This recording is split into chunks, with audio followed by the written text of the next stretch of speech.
Most Americans oppose building a mosque near Ground Zero, but the liberal media think it's a great idea. They're pushing a left-wing agenda and calling it news. It's time the liberal media tell the truth. Go to tellthetruth2010.org and join the fight.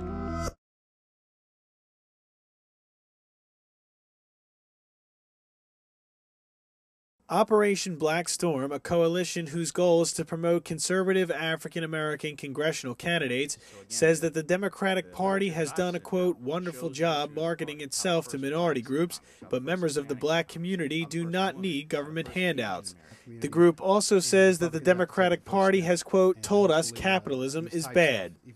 As you know, many polls have shown that the majority of African-Americans vote Democrat.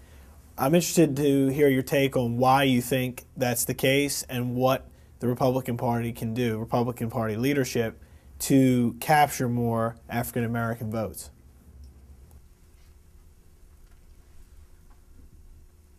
Certainly, I recognized this 2 years ago when I put it in my mind that I was going to run for the 4th Congressional District seat again, and the reality is, for the past 40-odd years, the Democratic Party has done a wonderful job of marketing itself to all minority groups.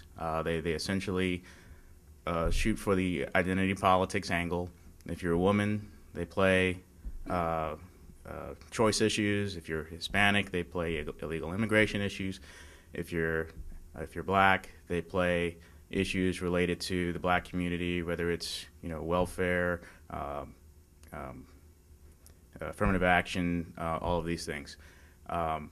Consistently, we can look throughout history and see how many black leaders, Malcolm X on, Marcus Garvey on, have said this is bad for the black community. We don't want these handouts. We need to learn to stand on our own. We can go back to Booker T. Washington and see how he fostered an idea that we were supposed to empower ourselves, train ourselves, gain skills that would be useful in a capitalist economy. Unfortunately, the Democratic Party has told us capitalism is bad. They've told us that everything that America is about is bad. And what the Republican Party has to do is send the counter message. And I don't think they've been doing that adequately. I think they've been counting on the simple mantra of lower taxes, boosting the economy, waiting for the cyclical falls in the economy to say, hey, look, we need to do things, cut spending, remove regulations in order to bring the economy back, to buoy them throughout the different electoral processes. But clearly that's not enough, as progressivism has been on the move for the past 100 years, taking away every advantage that the Republican Party had. If you look at the civil rights legislation, as was mentioned before, it was the Democrats that tried to stop that from going forth. Today, you have individuals who are not aware of what the dangerous policies of for example, the Great Society did to the black neighborhood and the black community. It gave an era of dependence to where individuals have had families that have been impacted negatively because a woman would be given an incentive to have a child without a man at home, and many other factors. But when liberals come forward with their programs, they're not going to be held accountable for the consequences of those policies, but rather they're going to be given credit for having good intentions. So where would I say the problem lies? The problem lies in Republicans not aggressively setting forth the record of liberal policies. We need to hold individuals accountable for their legislative record, and also make voters aware that they should not just vote for someone because they have a D behind their name.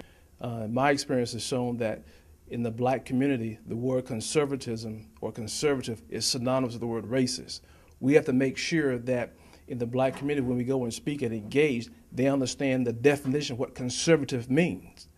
If you look at the 4 life empowering values that Frederick Douglass advocated, the respect for life, respect for the Constitution, belief in limited government, and belief in individual responsibility. Frederick Douglass was the quintessential conservative Republican, because that's the definition of conservatism that we're articulating. So that's the key thing, making sure that the word conservative, the meaning of it, is understood. And the second thing is this. This is why the Frederick Douglass Republican methodology is so important. Whenever you evoke the name of a beloved family member, you give them respect, you give them attention, and you get a chance to engage. When I go out and speak to black communities in the past, when I identified myself as a black conservative, I was dismissed before I uttered a word because I was prejudged as an Uncle Tom.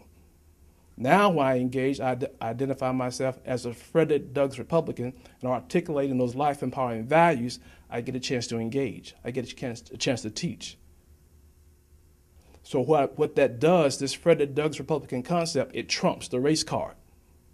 It trumps the race card. You can't play the race card on a Frederick Douglass Republican. The group's comments were made during a press conference held at the National Press Club. Nicholas Balassi, CNSNews.com, Washington. The Ninth Commandment says...